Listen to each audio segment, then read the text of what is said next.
Devido os ensinamentos das testemunhas de Jeová, que permitem o uso de contraceptivos e o controle de natalidade, por a Bíblia, segundo sua liderança, não dizer que a ordem de Gênesis capítulo 1, versículo 28 e capítulo 9, versículo 1 vale para os cristãos, nunca fui a favor do uso de preservativo com minha esposa e não apoiava quando ela tomava a pílula do dia seguinte, pois sempre quis ter mais filhos. Alguma orientação sobre o que fazer?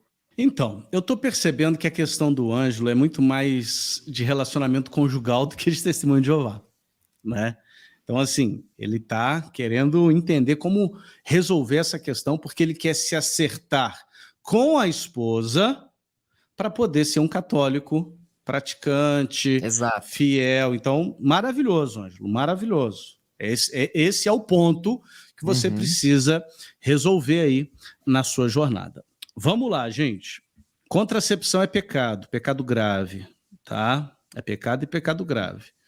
E sendo grave, se você sabe que é pecado e faz porque quer, é mortal. Contracepção, deixa eu fazer também uma breve catequese aqui sobre contracepção. Todos os motivos epistemológicos, todas as justificativas filosóficas para o aborto se aplicam para a contracepção. Todos. Ah, não, eu sou contra o aborto, mas não contra a contracepção. É a mesma coisa. A justificativa filosófica do aborto é a mesma da contracepção. Qual que é a justificativa filosófica do aborto? Eu não quero ter que arcar com as consequências do ato conjugal. Eu não quero ter que me abrir à vida. O aborto simplesmente faz a posteriori o que a contracepção não conseguiu fazer a priori. Simplesmente. Simplesmente. E todo o ramo da cristandade, porque há 100 anos atrás, todos os cristãos, inclusive todos os evangélicos, eram contra métodos contraceptivos. Mas todo o ramo da cristandade que começou a aceitar a contracepção, hoje está começando a aceitar aborto. Só para vocês entenderem a malignidade disso. A contracepção ela é tão terrível porque ela desvincula a união do casal para aquele fim maravilhoso que Deus criou, que é a procriação. Ser fértil é bênção. E a sociedade contemporânea diz que ser fértil é maldição. E como é maldição, deixa eu dar um jeito de resolver isso. É com pílula do dia seguinte, DIU, pílula, preservativo, etc, etc, etc. Isso é maligno, gente. Isso é maligno. Para que serve o ato conjugal? O ato conjugal serve para 3 coisas. União do casal, prazer. Prazer, Eduardo? Prazer. Você acha que Deus colocou o prazer na intimidade conjugal à toa?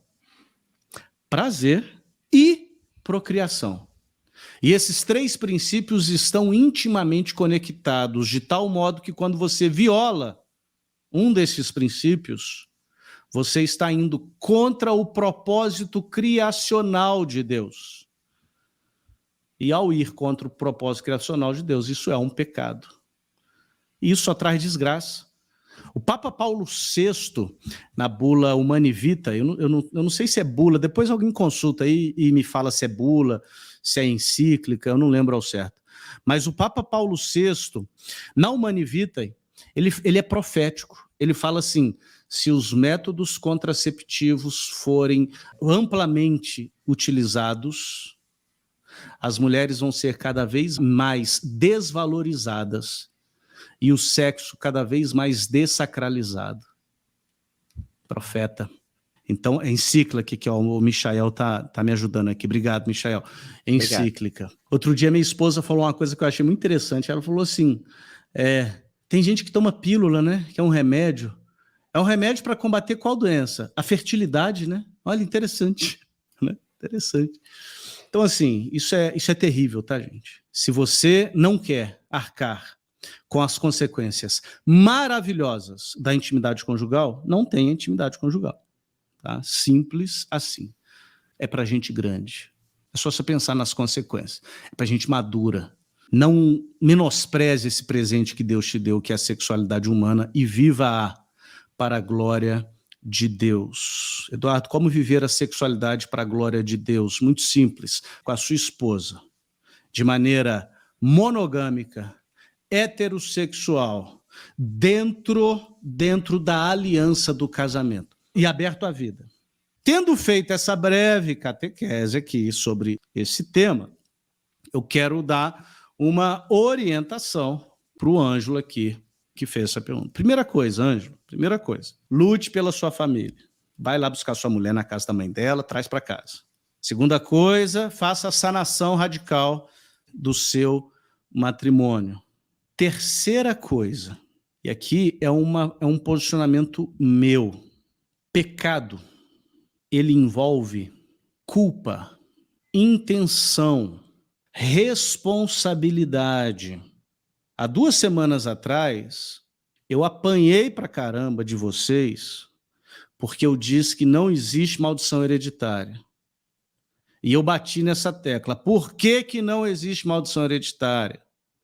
Porque para que haja pecado é necessário a responsabilidade individual, a culpa da pessoa, a intenção da pessoa. Então não pode haver maldição hereditária, porque o pecado do meu bisavô não pode recair em mim. Isso aí é lá com o meu bisavô.